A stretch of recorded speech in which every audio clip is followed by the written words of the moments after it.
Hey y'all, this here is Captain Cassidy of Roll to Disbelieve singing out to you this fine January night.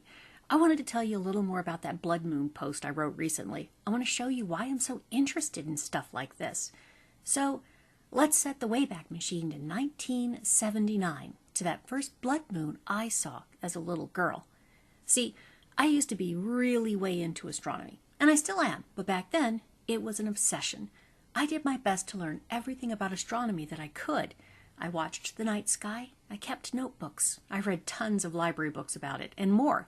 In fact, I'm showing you now that original boxed astronomy set that my mom got me as a little kid. It's pretty beaten up, and some of the original pieces are long gone, but it's still intact enough to show what I loved back then. While researching that post about the super blood wolf moon coming tonight, I came across some interesting facts. The idea of lunar eclipses producing that temporary red coloring is quite old. People have been describing this phenomenon for centuries, though the phrase blood moon itself only came into being in writing in English in the early 1900s. The word supermoon was coined by an astronomer in 1979 to describe a fairly common sight, hardly any kind of weird thing, and his contribution was promptly misunderstood by pretty much everybody except his fellow astronomers. But it's okay. I'm sure that God particle guy feels him. By wild coincidence, 1979 is also very likely the year my sister and I saw our first blood moon. I can't remember now how I found out about it. It was way past our bedtime, though. We were about 9 and 10 years old.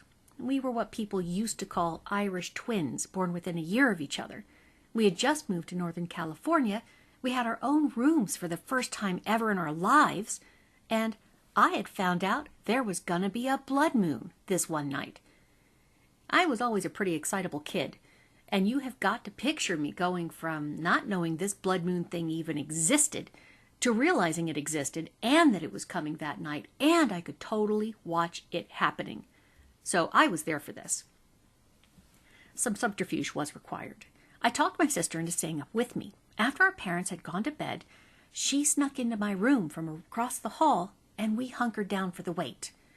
We reviewed our scant notes about what to expect, drew diagrams of the moon's appearance hour by hour in our notebooks, the ones kids buy for science labs, the black and white covers, and we kept ourselves busy playing board games and making outfits for our cats.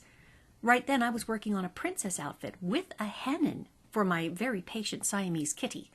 The hours passed agonizingly slowly, and the worst part was we had to occupy ourselves quietly enough to avoid waking up our parents.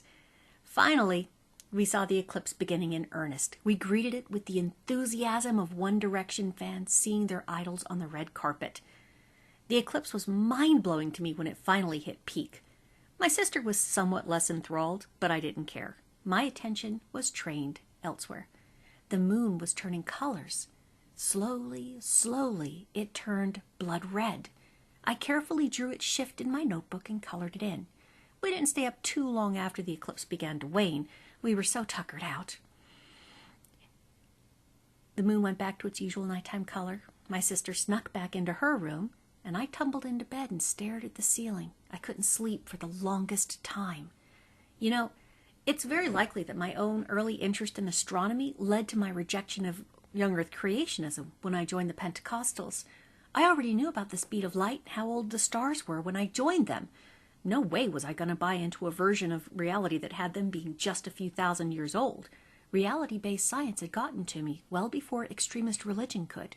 And the funny thing is, I considered myself a literalist and an inerrantist, like so many of them are today, but I also completely rejected young Earth creationism. It was weird. I didn't even realize I believed both of those totally contradictory positions at once until I was leaving the religion. But I didn't fear Christian love as a result of rejecting the doctrine, like Christians fear today. Back then, evangelicals didn't fling accusations at each other of being less than authentic if they rejected creationism. A lot of things have changed since then. Someone says something if evangelicals talk like that nowadays. But now I look at them, especially the ones in the same basic flavor of the religion I was in, and I'm amazed that they allow their universe to shrink and cheapen so much. There's something pathetic about being in the smack middle of one of the most exciting times humanity has ever had, scientifically speaking, and thinking that this amazing, glorious universe was all just made as a backdrop, as a place for humans to sit down and put their stuff. Indeed, it just baffles me to think that someone like that can look at something like a blood moon and need to stuff it into a tiny little box echoing with the tinny, muffled little shrieks of an impotent godling. Even back in 1979, my universe could not possibly fit in that box. I remember that feeling that night of my mind expanding, trying to accommodate the beginning of my understanding about how very tiny humans were in the grand scope of things. Though I struggled to comprehend it, that grand scope didn't scare me. It just excited me. I wanted to see and experience as much of it as I could.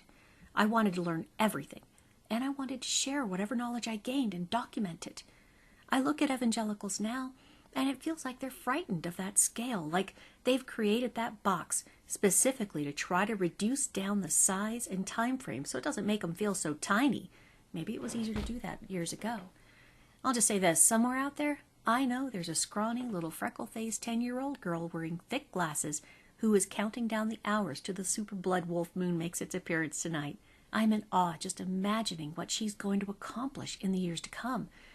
I hope this night is rewarding to her as mine was to me, and I hope it opens her mind like it did mine.